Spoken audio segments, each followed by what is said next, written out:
Welcome to the first in my Final Fantasy VII Remake theory series, where what I'm going to do is I'm going to put together a short video, each one exploring a theory or a few theories that are floating around regarding the Final Fantasy VII Remake.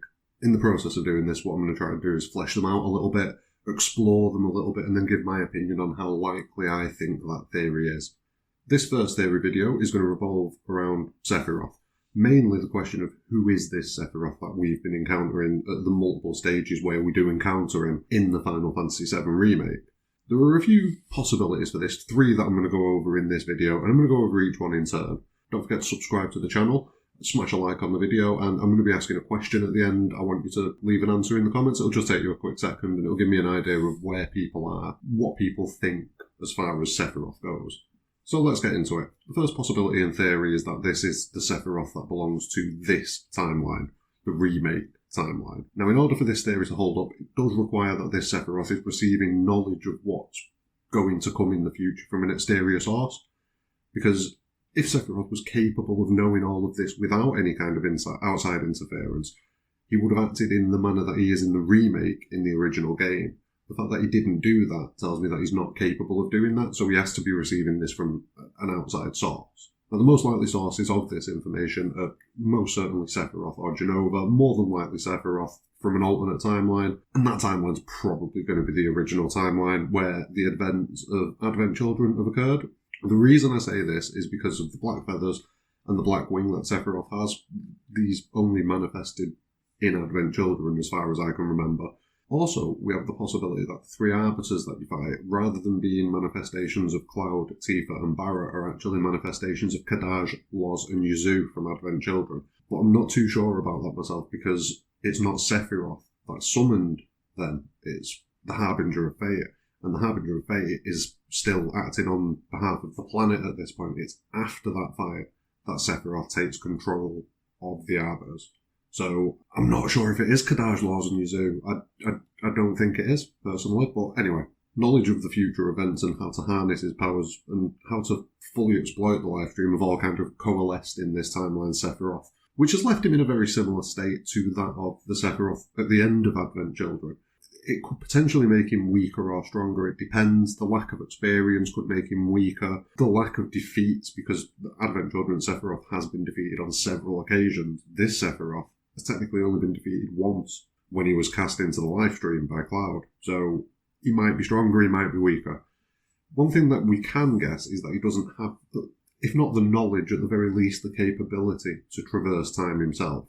Possibly due to only messages being able to travel time via the live stream, or maybe the fact that his physical body's at the North Crater rather than being directly in the live stream is limiting him from sending messages himself. This does then beg the question, why doesn't future Sephiroth go further back? But I believe the furthest back that he could send the message is the Nibelheim incident, as this is the point when Sephiroth enters the live stream himself. We can assume that Sephiroth did send the message back then, because a weakened Sephiroth took 5 years in the original game to be able to gain the strength to use his powers and the fact that he was in the live stream and to be able to set his plan in motion. So it makes sense that Sephiroth would take the same sort of timescale before he's able to start making his move. It could also explain how Aerith has got knowledge that she shouldn't really have at this point as well. If Sephiroth or Jenova have communicated through time via the live stream, relaying a message to this timeline Sephiroth, it's very possible that Aerith would be able to perceive that message as well. It could even explain the very small flashes that Cloud's had, given the fact that he's had testing done on him and the Mako poisoning that he had. It could explain quite a few things. I think it's a reasonably likely theory. It does explain a lot of things that have happened in this remake. However, it does leave me with a few doubts, such as, would this timeline Sephiroth have manifested the black wings and the feathers just from receiving knowledge from the future? I don't personally think so. I'm going to give this theory 6 Masamunes out of 10. It's possible, but it's not the most likely. So that's the first possibility to explain what's going on with Sephiroth in this remake. The second theory is that this is the actual Sephiroth from the end of Advent Children. And what he's done is he's sent his consciousness via the live stream, and he's taken the place of this timeline Sephiroth, potentially by taking over his body and ensuring that he has full control over it, or potentially by manifesting his own body and then destroying this timeline Sephiroth. I'm not too sure. Now, if like in the previous theory, he makes his move just after Sephiroth enters the live stream during the Nibelheim incident, he'd have a pretty easy time taking over Sephiroth's will and position in this world. Now, the implications are slightly further reaching, because it'd also mean that the same thing could potentially have happened with Aerith's consciousness as well. But this is something that we'll save for a different video. Now, if this is true and it is the OG timeline Sephiroth who's come from the end of Advent Children to this point, the party are facing an extremely dangerous Sephiroth with a multitude of experiences from his own time to call on, as well as having all the frustration and anger that comes with his own failings previously by being defeated by Cloud on multiple occasions, Aerith defeating him via the live stream, things like that. Also, rather than just using the information like the Sephiroth in the first era, a Sephiroth that's travelled back himself has the experience and lessons to use the powers that he's got and the information that he has to the fullest extent. This theory it's quite likely, given what we've seen so far. It explains a lot of the things that we've seen. It explains the Blackwing, it explains the feathers, it explains the fact that Sephiroth has got so much power, being able to absorb destiny and fate basically at the end of the game. I do, however, question whether or not transferring a whole consciousness would be possible, but without any facts or indications that exclude this as a possibility, and given the fact that Sephiroth isn't an ancient or Cetra, he's more akin to Jenova, opens up a lot of possibilities. For me, this theory gets a strong 8 Masamunes out of 10. Now, this final theory is a little bit more dangerous to the party, and I'm not going to lie, it's my personal preference as to which theory is going to be correct. Now, this theory relies on 2 Sephiroths being in this timeline currently. You have the Sephiroth that originally resides in this timeline, who should currently have navigated the live stream. His body should be resting in the North Crater. He should have already started taking over the Sephiroth clones and making his move, not the Sephiroth clones, the cloaked figures, and using them to project his image onto. And he should be resting in the North Crater, kind of pulling the strings, so to speak. But then alongside him, you've got the original timeline Sephiroth, who has navigated time via the live stream, as he has in the previous theory. However, rather than taking over or replacing this timeline Sephiroth, he's either working with him to manipulate the party into following his goals, or he's working on his own and planning to manipulate this timeline Sephiroth into his plans as well. Both of these scenarios spell out big trouble for the party, as 2 Sephiroths is obviously far worse than 1. Although I can't decide which is worse, if the 2 Sephiroths working together is worse or not. Also, would Sephiroth work with himself if this theory panned out? He comes across to me more like the type to do his own thing, and in my eyes that makes it more likely that he's going to be manipulating this timeline Sephiroth as well as the party in order to achieve his end goal.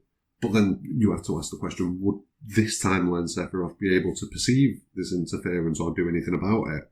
Would he have the power in his current form? Or, another question is, Jenova pulling all the strings and both Sephiroths are kind of at the whim of Jenova and have no choice but to do what they're meant to, basically. It brings up a lot of possibilities and permutations. On the one hand, I'm thinking, no, it's not going to be this, it can't be this. On the other hand, my gut instinct is dragging me towards this theory being what's more likely. And it raises a lot of questions, one of the more interesting ones being which Sephiroth is which and when. So, for example, the Sephiroth at the end of the game is almost certainly the original timeline Sephiroth. However, when Barrett gets stabbed, I believe that even though Barrett getting stabbed is something that didn't happen in the original game, it is this timeline's Sephiroth that's currently residing in the crater. He only stabs Barrett because Barrett and the rest of the party are in a place where they shouldn't be yet due to the original Sephiroth from the OG timeline messing around with this timeline. In an unchanged timeline, Sephiroth in the crater uses a cloaked figure to collect Jenova and then to assassinate President Shinra. So he's just going through the actions that he would normally go through. It just so happens that Barrett is there when he goes to kill President Shinra, and therefore he's obviously going to put his sword through Barrett as well. It also makes me think back to the earlier point I was making about whether or not these two Sephiroths are working together or not. And it does make me think that the original timeline Sephiroth is more than likely assisting Crater Sephiroth, as we'll call him, this timeline Sephiroth, separately. And he's manipulating this Sephiroth as well as the party, due to the fact that there are certain points where, for example, you've got the moment where Cloud and the team find Jenova in Hojo's lab, and then they're disturbed by Sephiroth. This is the original timeline Sephiroth. And this Sephiroth is purely there to disturb them and drive them away from Jenova at that moment. Because he knows that very soon after, his counterpart from this timeline is going to be coming to collect Jenova and then go and kill President Shinra. The possibilities are extremely varied and interesting as well. And to an extent, I kind of hope this is the truth. Logically, I'd say it'd probably get a 7, but my gut instinct added on top of that, I'm going to give this 9 Masamunes out of 10. Right, a quick addition to this video. Luckily, I saw this before I'd finished doing all of the audio entirely. Now, the Mania for the remake is out and is being translated currently and discussed online. There are a lot of people doing some amazing things on Twitter, posting screenshots and translations of everything. And in these screenshots, there's a section in there that discusses 4 types of Sephiroth, or 4 instances of Sephiroth that are kind of existing in this remake timeline at the minute. Now, my belief is that this means the 4 different types of interactions that Cloud has with Sephiroth.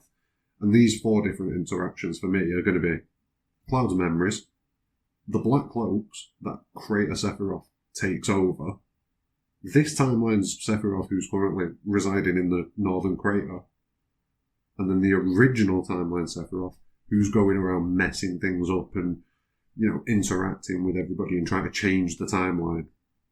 This was something that I had a feeling about, and I love the fact that my gut's right, and it probably makes this theory video a bit moot, because it's not 1 or 2, it's almost certainly 3. The Ultimania is confirming it pretty much, but what I'm going to do is I'm going to shut up and I'm going to let me keep talking. So, that's the 3 main probabilities for what's going on with Sephiroth at the minute. Which of these 3 theories do you plant your flag alongside, basically? You've got this timeline Sephiroth with knowledge, you've got the original timeline Sephiroth taking over, or you've got double Sephiroth party time. I'm personally saying double Sephiroth party time, although any of these 3 theories is probably likely. I'd say 2 and 3 are the most likely. I may do a future video exploring the 3rd theory, as it does seem to be the one that has the most possibilities and branches that come off from it. But what about you? What do you think? Drop a 1, a 2, or a 3 in the comments below, and smash a like on the video, and please have a great day.